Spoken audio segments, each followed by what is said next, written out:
In South Carolina, a family is taken hostage as part of a brazen bank robbery. Police track down the suspects, but they can't seem to keep the leader in jail.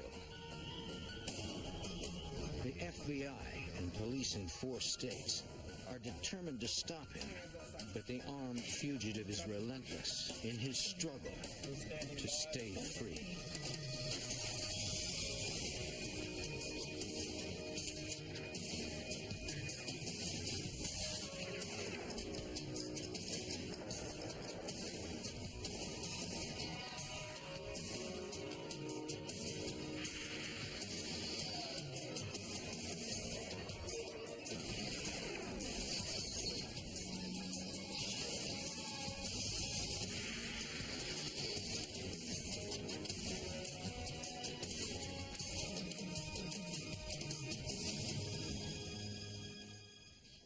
When a bank teller arrived at her parents' home, the gunmen were already there. The robbers held her family hostage and forced her to empty a bank vault. If she didn't comply, she could lose everyone she loved. I'm Jim Kallstrom, former head of the FBI's New York office. Even when authorities caught the crime's mastermind, they couldn't hold him. Soon he was back in action, with the FBI once again on his trail.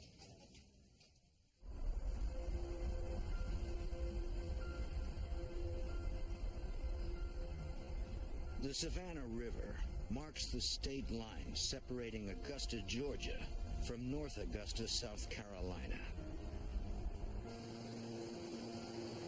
On the South Carolina side, on a Friday afternoon in October 1995, Parker and Brenda Shaw returned home with their granddaughter, Brianna. They watched Brianna on Friday afternoons when her mother, Amy Shaw, worked late as a bank teller.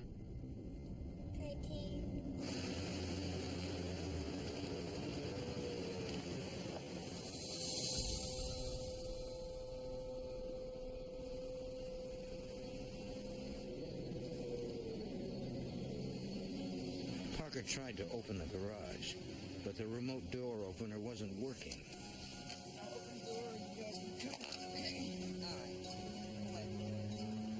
Not knowing someone was there, he went in the house to open the garage from inside. Shut the door. Get down there. Hey, all right. The 2 intruders quickly bound Parker with duct tape, Put your hand up front of it. then forced him into the bedroom. Outside, Brenda got tired of waiting.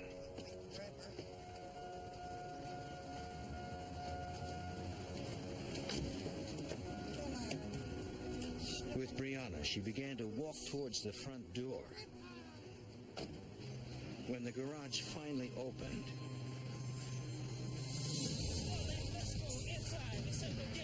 Let's go. I ain't playing with you. Let's go. Come on, move it. Move it. Let's go. Come on. Upstairs, lady. Let's go. Let's go. the man forced Brenda into the bedroom where her husband was being held by the other 2 intruders. Look, lady. Cooperate. Nobody get hurt, okay? The gunman stole money and credit cards from the frightened couple. But then the one who was clearly the leader announced he had really come for the Shaw's daughter, Amy, and the money at her bank. They would wait for her. The armed intruders held the Shaws for more than an hour. Sit down. Sit down. At 7 p.m., the lead gunman ordered Brenda into the living room, leaving one of his men to guard her husband and granddaughter. At the front window, they watched for Amy. They knew exactly when she was to arrive. For Amy Shaw, it was an ordinary Friday evening.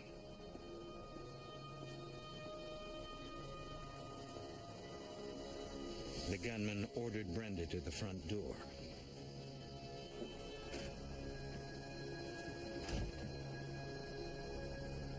Usually it was unlocked, so Amy was surprised she couldn't get in.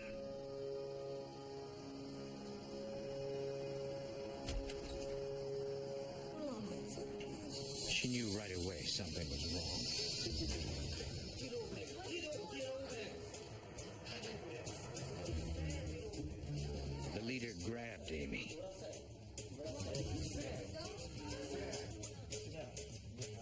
He told her he had been watching them for some time. He began interrogating Amy about the security system at the bank.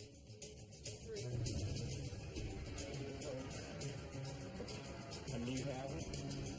Do you have the code? From her training, she knew it was best to comply with the demands.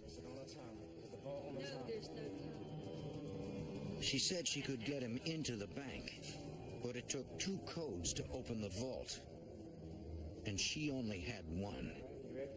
All right, don't try anything funny.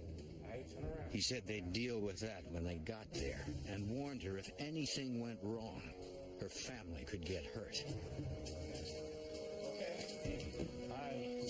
The leader announced he was taking Amy to the bank and told his men to wait for his call. You guys got everything under control. Any false moves, take care of it. Let's go. Come on.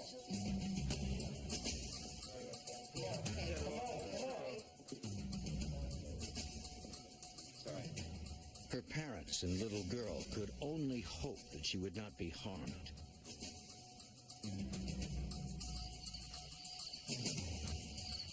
As they left, the kidnapper removed his mask to avoid looking suspicious in public.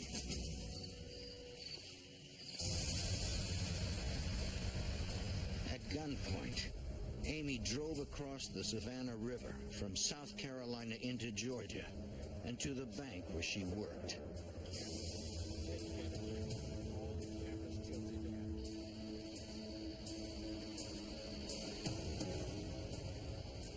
The gunman ordered her to circle the bank slowly so he could check if a cleaning crew was inside.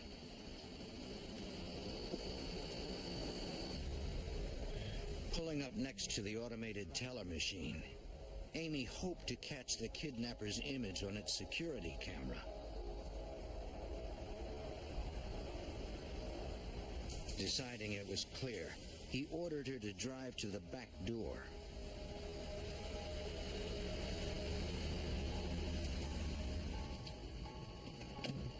He told her that when they got inside, she was to explain all of her actions so he would know she wasn't setting off any alarms, and warned her again not to make any mistakes.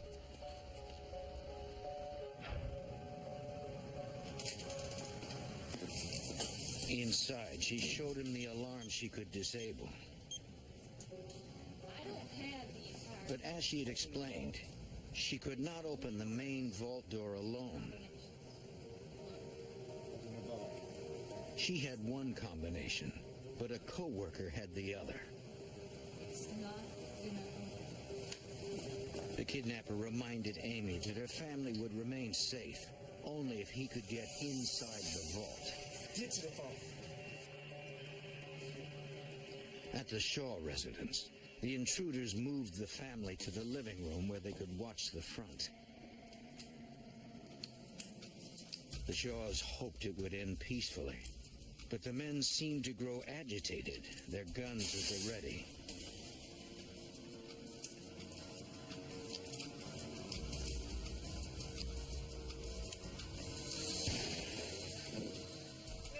The handgun had gone off accidentally. The intruders worried the sound had alerted neighbors. And their concern mounted as another car pulled up to the house. Somebody's coming. Get over by the door.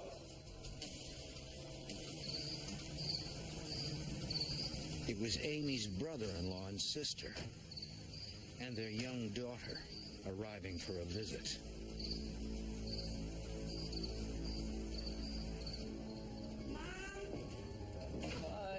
They were taken as soon as they entered the house.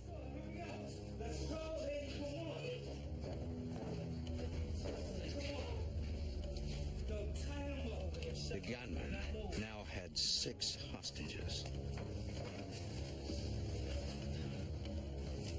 At the bank, the lead assailant ordered Amy to call her coworker for the second combination. Hello? Hey, this is Amy. When Amy asked, the coworker hesitated, not understanding what was happening. Amy tried to explain that her family was being held hostage. Get me the combination. The gunman took over, threatening to come get the code himself. Okay, just calm down. Fearing for Amy's safety, the coworker gave her the second combination.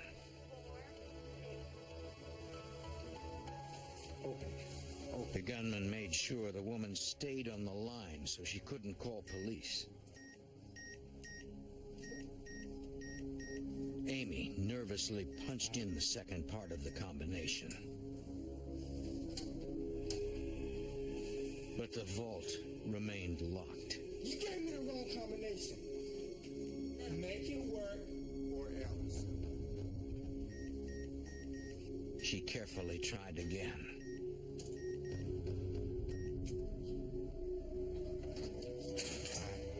And the door opened. The robber had Amy make sure the coworker stayed on the line. And he ordered her to point out which bins held bait money that was sequentially numbered or rigged with exploding die packs. He left that cash alone.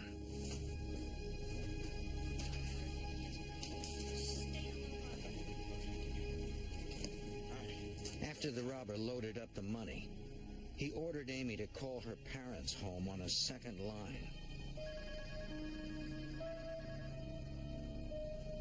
Come on, get up and get the phone.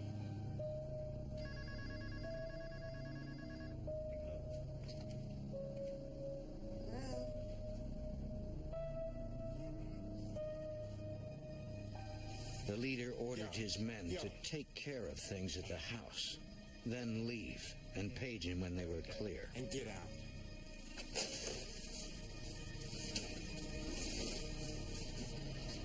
He took off with more than $86,000.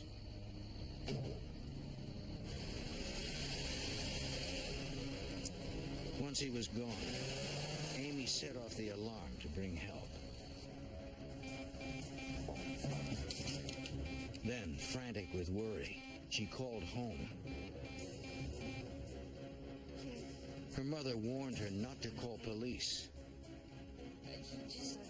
The armed men were still there. But it was too late. She already had. Mom, don't hang up. Mom!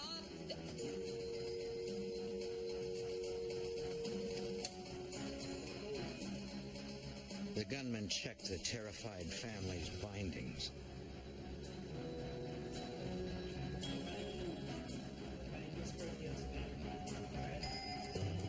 It seemed like they were going to leave.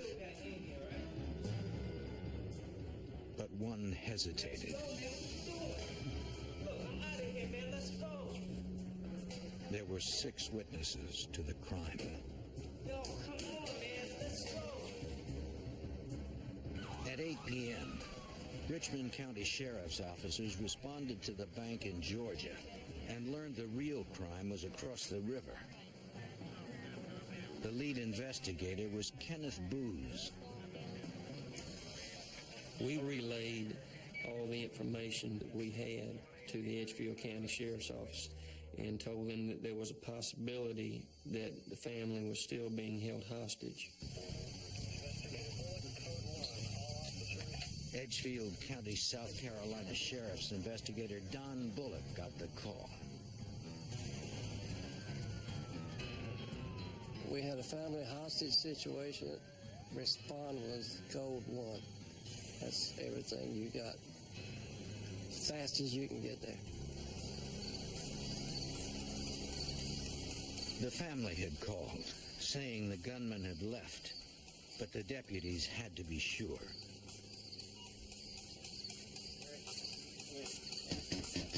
Sheriff's office, open up! Sir, step back. The deputies checked the house for the intruders. They were gone. They were safe. Nobody was hurt. Physically, they weren't hurt, but mentally, they had to be shattered. The Shaws described the men as best they could.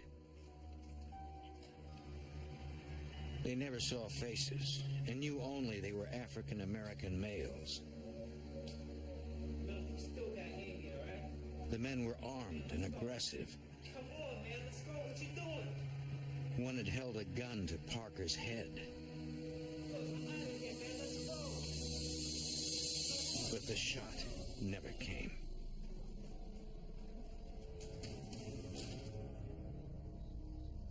Parker explained that the gunman took the keys to his son-in-law's car and described what they were wearing.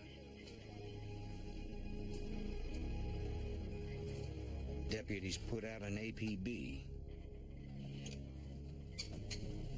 As with any bank robbery, the Richmond County authorities notified the FBI. Special Agent Jerry Jones of the Augusta, Georgia resident agency arrived to interview Amy. She described the leader of the group and the direction in which he fled. She said she might have captured an image of him and told Special Agent Jones about the camera on the ATM. She tried to get him into a position where the camera may take a photograph of him. As it turns out, the camera was activated only when one puts one's card into the machine, so that didn't work. At the top of the driveway, investigators located a vehicle stuck in a ditch. The two suspects, when they left the house, they were going to take a car, and they got the key from the victims in the house. In their haste to back out of the driveway, they backed into a ditch and could not get the car out of the ditch, so they left on foot. The technicians recovered foreign fingerprints from the vehicle. More evidence to compare to any later suspects.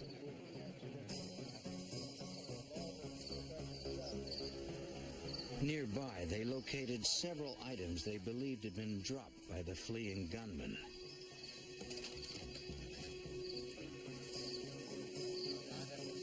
There were several weapons, including a shotgun and a .357 Magnum.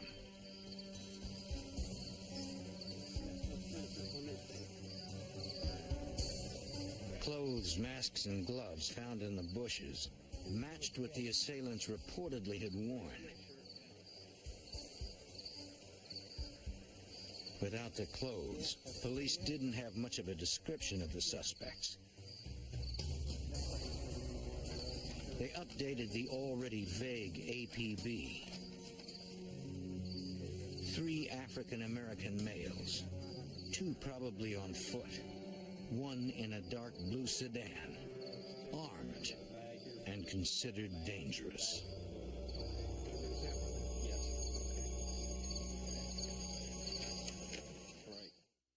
Focus factor is...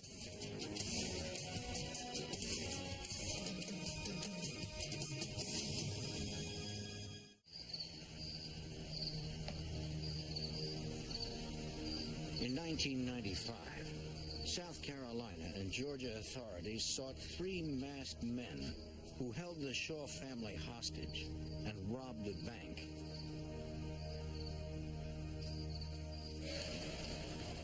Within an hour of the 911 call, an off-duty deputy was en route to the Shaw house when he heard the revised APB.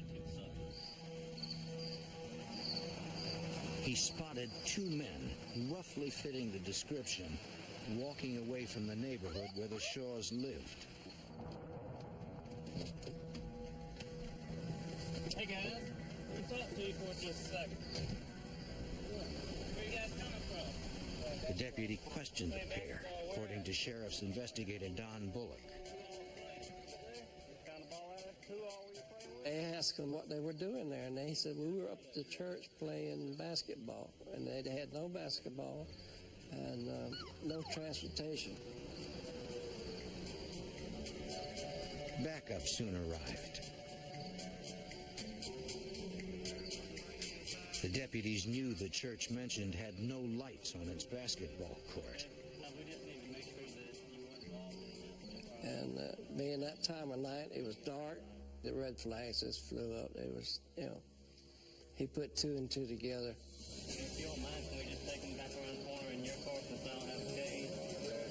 Come on, guys, we'll just clear you up real quick and there'll be nothing to it. The young men agreed to go to a police staging area near the Shaw house for further questioning. They were identified as Daniel Evans and Lamarco Roscoe. At the bank, FBI Special Agent Jerry Jones received word of the two men in custody. I elected to leave the bank because the victim teller was comfortable and secure. So I left the bank and went over to South Carolina to interview the two suspects. Jones made it to the police staging area about the same time as the suspects. He and Sheriff's investigator Kenneth Booz knew that with more than one suspect involved, it was best to talk to them separately. We separated them because most of the time they'll start breaking down, but they'll start wondering what the other suspect has told us. When they start realizing that the other one might be talking, then they want to be the first one to get on the bandwagon and start cooperating. The men had been unable to give details about the church where they had allegedly been playing basketball. And investigators sensed they were involved in the crime. Special Agent Jones began with Lamarco Roscoe. You develop a concept of what their greatest fear is, some weakness they may have in their past or their family or something of that sort. And in this particular case, it was fear of the death penalty that got Roscoe's attention. Jones knew Amy Shaw was safe, but gambled that Roscoe did not. He told him his primary concern was Amy's safety. I told him that he needed to know that if the third robber killed her, that he would face the electric chair for his complicity in the robbery. Well, everything I told him was the truth. My primary interest was the safety and welfare of the victim teller. And it is true that had the third robber killed Amy Shaw, they would both have faced the death penalty. The suspect soon admitted his involvement in the crime. When asked for the name of the leader of the group, he said he only knew him by his first name, Chris, and believed his last name started with a J. Another law enforcement officer who was familiar with a number of ne'er-do-wells in the Augusta area recognized the name and actually asked if that was in fact Christopher Jabert, which he replied that it was. Jones then interviewed the second suspect, Daniel Evans. told him that his accomplice had already confessed, and he immediately began to tell me the story of what happened that night. I wanted him to confirm the name of the third suspect without prompting, and he immediately gave up Christopher Jaburk by name.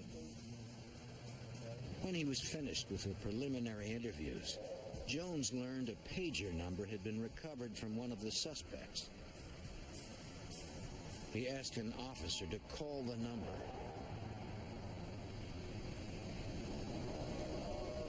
When the return call came back, the officer identified himself. The caller said his name was Chris Jaburk. When asked, he said he was 100 miles away in Mount Vernon, Georgia.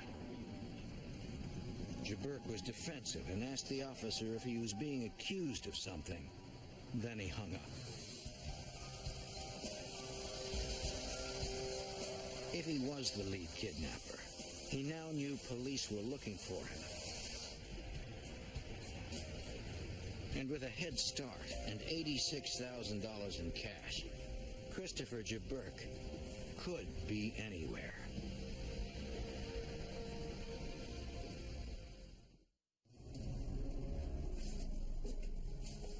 In October 1995, authorities were seeking Christopher Jaburk, wanted for armed kidnapping and bank robbery.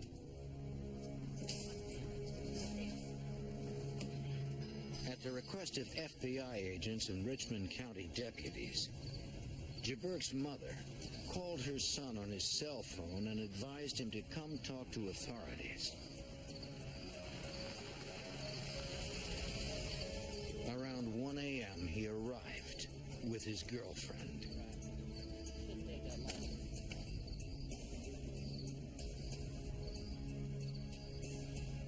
Although only 19 years old, Jaburk was already on a 5-year probation for burglary and escape from a detention center. The investigators took him in for questioning.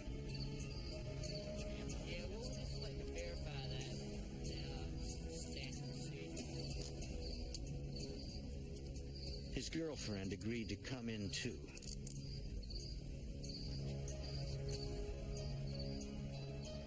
At the Sheriff's Department, FBI Special Agent Jerry Jones questioned Jaburk about the kidnapping of the Shaw family and the bank robbery in Georgia.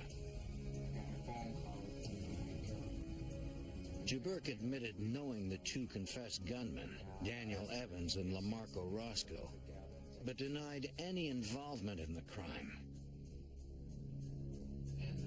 He said he was in Mount Vernon, Georgia, with his girlfriend and another female friend at the time in question. Jaburk at first gave the two girls as his alibi, claiming to have gone with one of the girls to pick up the other girl and then come back to Augusta, Georgia, and stated that he was with the two girls the entire day, and even after they arrived back in Augusta, Georgia, they went to a movie together, all three of them. Temporarily halting the interview, Jones went to talk to the girlfriend and the second friend who had come to the station at the request of investigators. The two girls, when interviewed, declined to corroborate that alibi. All right. The two girls don't back up the story. That's a lie. Jaburk quickly tried to come up with a new alibi, according to Richmond County Sheriff's investigator Kenneth Booz. He said that he couldn't tell us his whereabouts at the time of the robbery because he was involved in some other criminal activity. It was a drug deal in Atlanta, Georgia, according to him. Two guys named Roscoe and Evans. Jaburk's new story didn't convince anyone. Federal authorities charged him with 6 counts, including conspiracy, carjacking, kidnapping, and armed bank robbery. Jaburk's partners, Daniel Evans and Lamarco Roscoe, pleaded guilty to state charges of burglary, kidnapping, and armed robbery. They were sentenced to 30 years in prison. Christopher Jaburk was prosecuted by Assistant U.S. Attorney Richard Goolsby. The only problem with this case was that there was no scientific evidence. It seemed like we hit a dead end every time we got a lab report as to any fingerprints or footprints. None of them matched Jaburk. But in terms of the quality of the evidence, we were very fortunate that the teller victim and her family members were just incredibly good witnesses. They helped win the case. Jaburk was convicted on all 6 counts, which made him eligible for a sentence of life in prison without parole.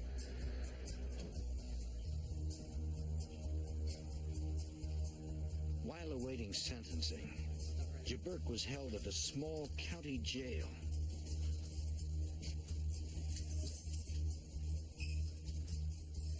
There, he met another inmate, Jerome Frierson Bay, also a bank robber, was awaiting trial on 3 armed robberies. At the time, the jail was undergoing construction to expand the facility.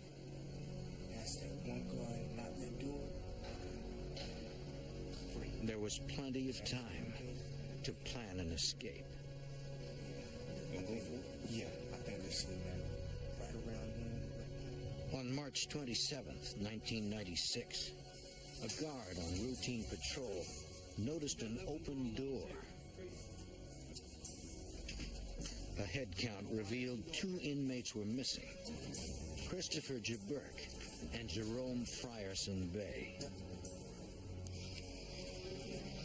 Construction workers had seen 2 prisoners running toward a wooded area near the prison. Search teams combed the woods, but no one spotted the men. The search moved into the area's denser forest and swamps.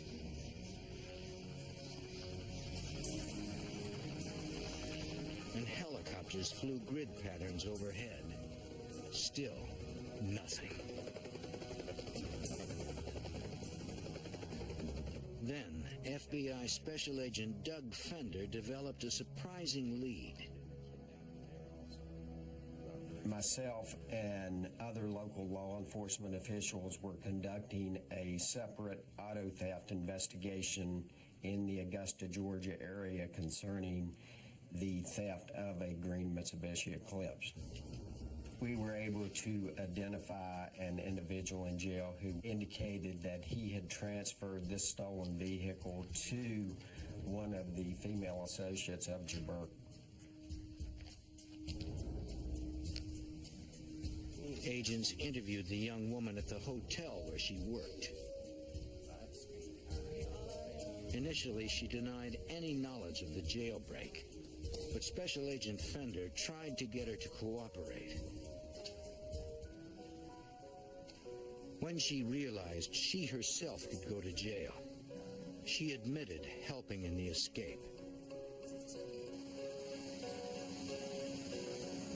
She said that she and Jaburk's girlfriend delivered a stolen car to a parking lot near a wooded area by the prison. After he escaped from the jail, he just got into the getaway car and made his escape with Frierson Bay. They, by pre-arrangement, went to a clandestine campsite which the girls had laid out for Jaburk and Frierson Bay with clothes and water and that type of thing. The escapees easily found the stashed clothes, food, and weapons.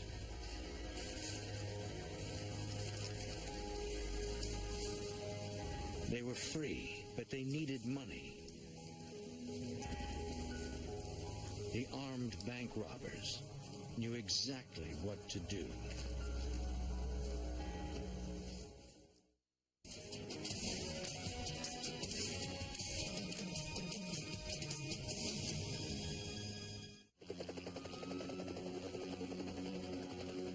In 1996, escaped prisoners Christopher Jaburk and Jerome Frierson Bay fled a county jail in a stolen car. FBI Special Agent Jerry Jones was after them. We began a search for the stolen vehicle, and we sent out an APB to all surrounding states regarding the description of the vehicle.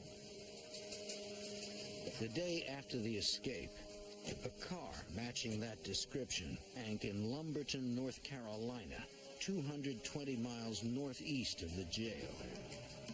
Right, just take the money. Two men in hats, gloves, and sunglasses robbed the bank at gunpoint.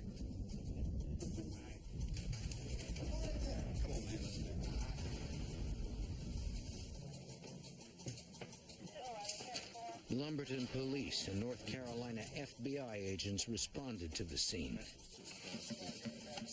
They determined $4,500 had been taken from the bank's vault. Security cameras were rolling during the robbery. The images were too blurry to make out faces, but the descriptions given by employees resembled Jaburk and Frierson Bay. Yeah.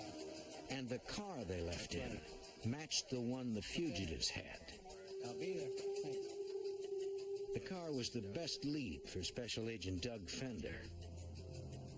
This vehicle we had entered into NCIC, and we discovered or was notified by the Lumberton police officials that that car had in fact been recovered in Lumberton, North Carolina.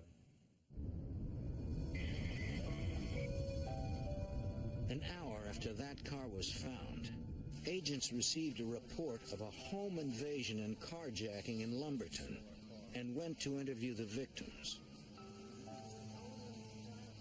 The couple said they had been working on their car in the garage when two armed men burst in, demanding the keys to the car and a change of clothes.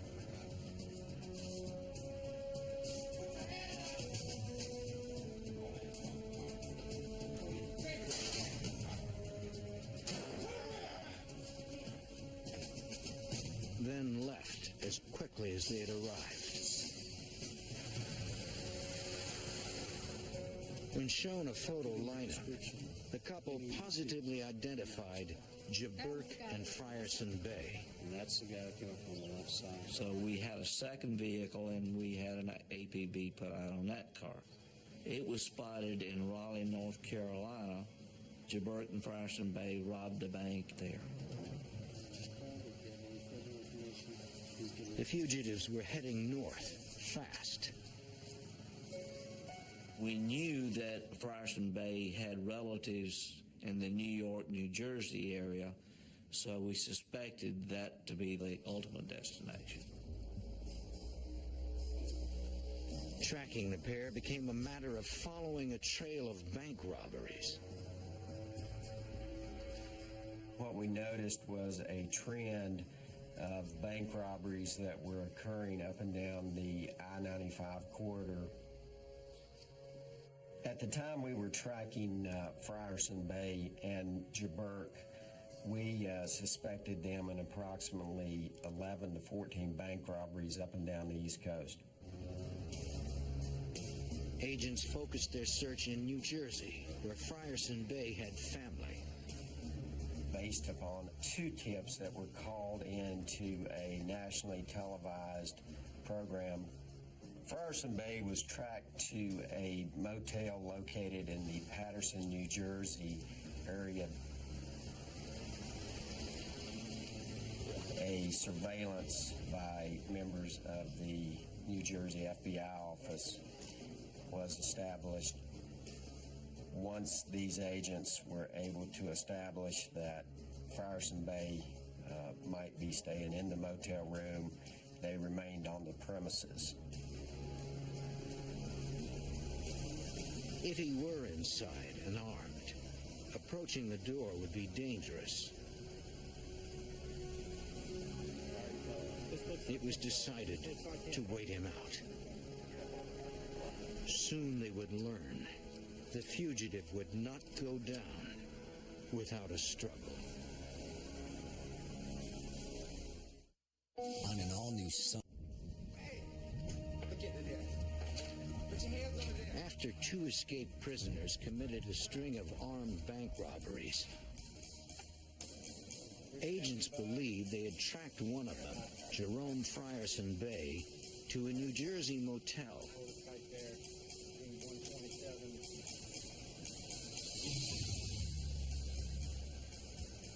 After several hours, they spotted the fugitive. He went to his car as the SWAT team moved in. Police, get out of the car! Get out of the car! We see your hands! Get out of the car! He locked himself inside. But that wasn't going to stop him, according to FBI Special Agent Doug Fender. After several commands by members of the FBI SWAT team, Frierson Bay still refused to come out of the vehicle, at which time one of the SWAT team members was able to break the glass with the butt of his MP5 submachine gun.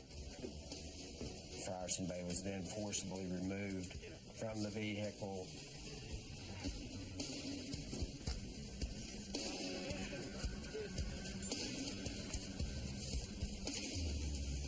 From his car, the SWAT team recovered a loaded .40 caliber Glock semi-automatic handgun, along with $1,500 in stolen cash.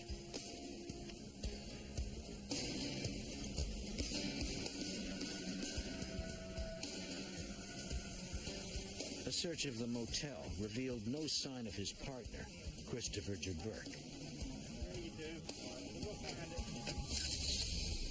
Jerome Frierson Bay pleaded guilty to 10 bank robberies and was sentenced to 19 years in federal prison without the possibility of parole. He claimed he had no idea where Jaburk was. Finding Christopher Jaburk remained a priority for Georgia FBI Special Agent Jerry Jones. We believe that Jaburk and Frierson Bay parted company, and Jaburk began his journey back to Georgia. I always believed that Jaburk would come back home. The FBI announced a $10,000 reward and had begun the process of adding him to their 10 most wanted fugitives list when a media report generated a promising lead. Just a moment. A caller said she believed the fugitive was staying with her minister in Atlanta, though the minister didn't know Jaburk was a criminal. The caller spotted Jaburk when she went to check on the minister's house after the elderly man entered the hospital with heart trouble. An arrest team staked out the residence, dressed as yard workers. On May 9th, 1996, a vehicle pulled into the minister's driveway. When the driver emerged, agents visually identified him. What's going on? It was Jaburk. Finishing up the yard work for the old man? The arrest team moved in. Hands up, FBI! Hands up! Hands up!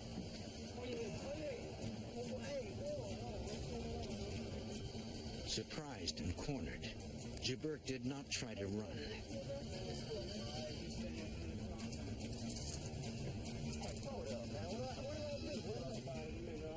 When they searched him, agents found $2,000 in his sock. Hey! What is it? Hey, what is it? was returned to jail, again to await sentencing for the Augusta kidnapping bank robbery.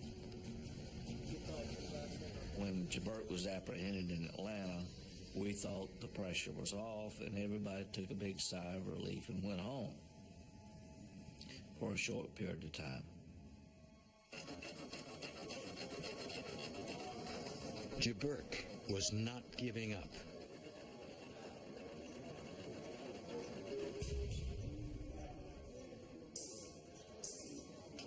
Six weeks after his recapture, he once again broke out of his cell.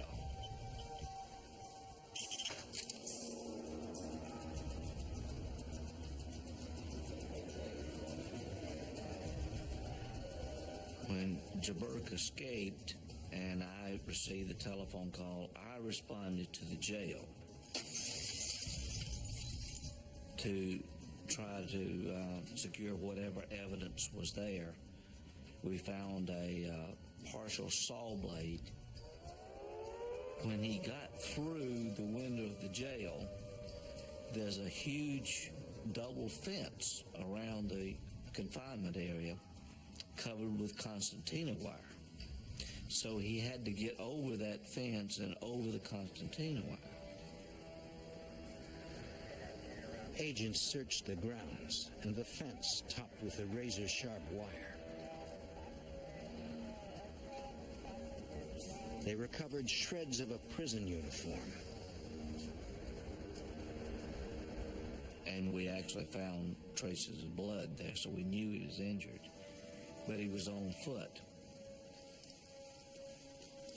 They hoped he hadn't gotten far.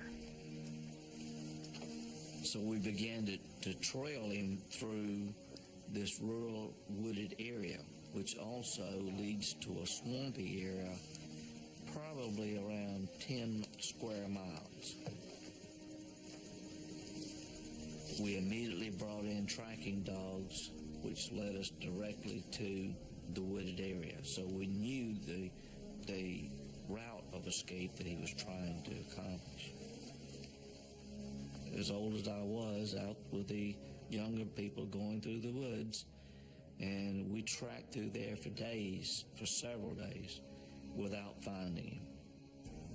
I then decided that we needed some electronic gear to try to trace him. So I contacted the Atomic Energy Commission site over in South Carolina, and they provided me with a helicopter equipped with an infrared system that's a heat-seeking system.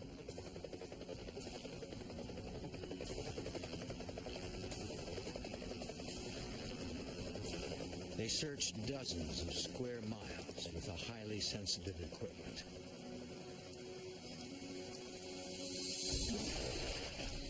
But somehow, Jabert managed to avoid detection and was still on the run.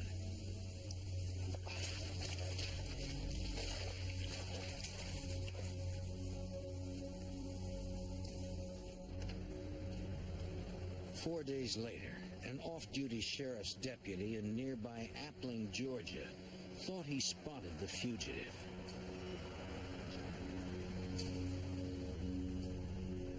The man was limping as if injured. The deputy called the station, and other officers spread out to search the area. He was tracked into a wooded area right behind one of the grammar schools and apprehended.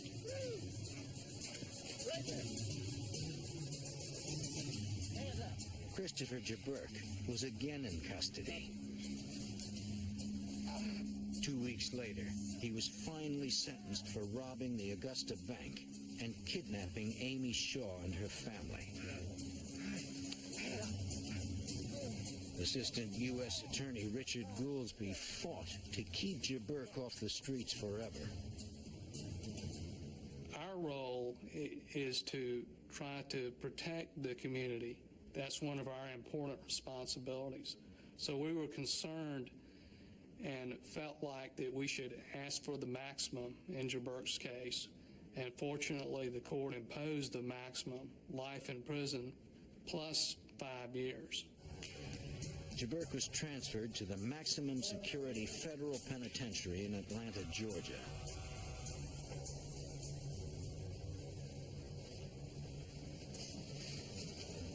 Even if Harry Houdini was in the Atlanta federal pen, he wouldn't be able to get out, and Christopher Jaburk is no Harry Houdini.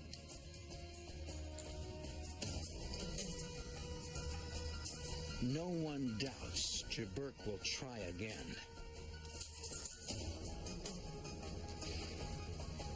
But now, he is held in one of the most secure prisons in America.